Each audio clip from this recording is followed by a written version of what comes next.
حدیث نمبر 5995۔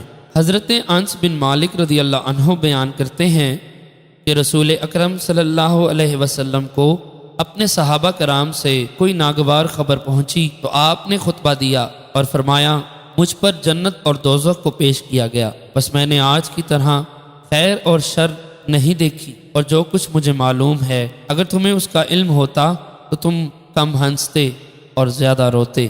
راوی فرماتے ہیں صحابہ کرام پر اس سے زیادہ سخت کوئی دن نہیں آیا، وہ سب سر جھکائے بیٹھے تھے اور ان پر گریہ طاری تھا۔ حضرت عمر فاروق رضی اللہ عنہ کھڑے ہوئے اور عرض کیا، ہم اللہ تعالیٰ کے رب ہونے، اسلام کے دین اور حضرت محمد صلی اللہ علیہ وسلم کے نبی ہونے پر راضی ہیں۔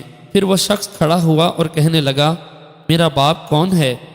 آپ نے فرمایا، تیرا باپ فلاں ہے۔ پھر یہ آیت نازل ہوئی۔ ترجمہ: اے ایمان والو، ان باتوں کے بارے میں سوال نہ کرو کہ اگر تمہارے لیے ظاہر کی جائیں تو تم کو ناگوار ہوں۔